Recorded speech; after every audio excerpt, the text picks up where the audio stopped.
It's time for today's Asia Live. So here's Asia Live, and we're going to go to Seoul today, speak to our correspondent there, Andrew Salmon. Andrew, first off, South Korea, they're angry at the behaviour of Japan over the visit of a Japanese minister. This is to the Yasukuni Shrine. Absolutely, yeah. The Yasukuni Shrine is where Japan's war dead from the Pacific War from 1937 to 1945 are buried. And enshrined among those memorialized there are several war criminals. And as you can see here, this is a protest by some Koreans against Japanese war atrocities, including forced sexual prostitution of Korean women for the Japanese military at that time. So yeah, every time Japanese politicians visit this shrine, it causes an uproar in both Beijing and Seoul. And yet this seems to be an intractable issue. I don't see a way forward. So glacial relations at the moment, yeah, very definitely. And also South Korea being told to scale back its nuclear energy, I gather, its ambitions anyway. That's correct, yeah. We had the World Energy Congress being held here in South Korea last week, and an expert group told the South Korean government it really needs to keep its nuclear energy at about 26 to 29% of its total energy. There were plans to scale that up to about 41%. Those plans may now be in question given this report, which of course reflects rising concern following the Fukushima nuclear incident in Japan.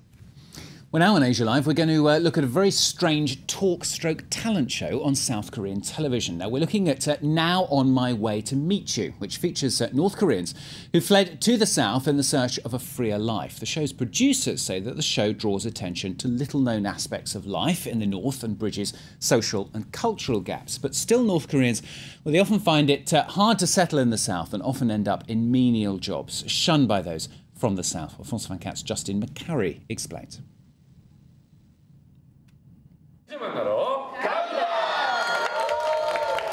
They're the stars of the show. Young North Koreans, most of whom have lived in Seoul, South Korea's capital, for several years. The atmosphere is relaxed, but the subject matter is very serious. These young women are in the studio to talk about life in North Korea and their long flight to freedom in the South.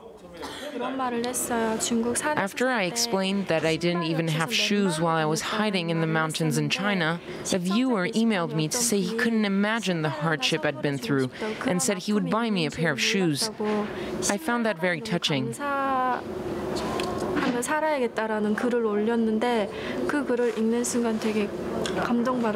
The aim of the show is to educate South Koreans about the reality of life in the North without being sensationalist or voyeuristic. The producer, Jin Min, says there's a need to bridge the psychological gap between the two countries. 저도 그랬고요. 남한 사람들의 인식이 혹은 세계인들의 인식이 굉장히 교육을 못 받고 혹은 Most South Koreans believe that North Koreans are uneducated, poor, physically small, and miserable people. And we want to change this perception. Taking part in this show also offers the girls many opportunities, job-wise. For example, it helps them.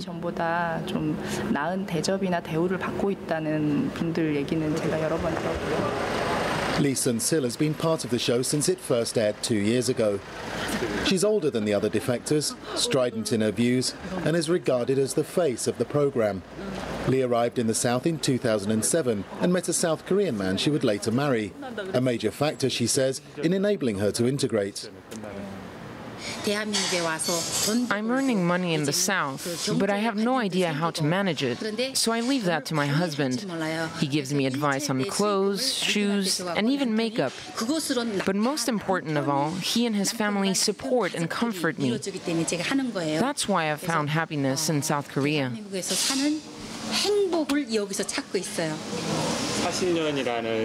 My wife suffered a lot for 40 years. When she arrived here 6 years ago, she began a new life. I'm honoured if people think that we are a model couple. Lee Sun-sil is happy to go public about the success she's made of life in the South, but many other defectors don't share her love of the limelight.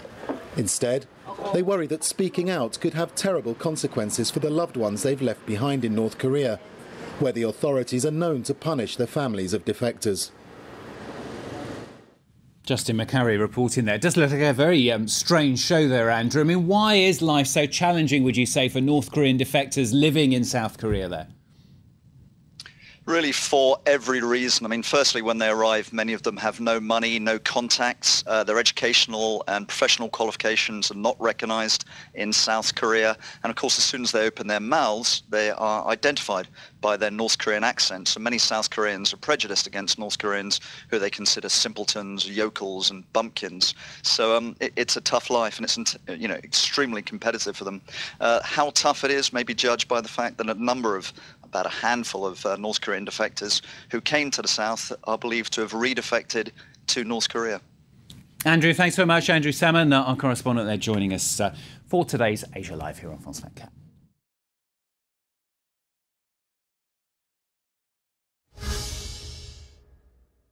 Well, that's all from me for this hour of Live from Paris. I'm going to be back, of course, in an hour's time with another edition. Aurore Dupuis is going to be here after the break, though. She'll have the very latest from Australia, those fires burn out of control, also from Cairo. All that in the latest news after the break, so stay with us if you can.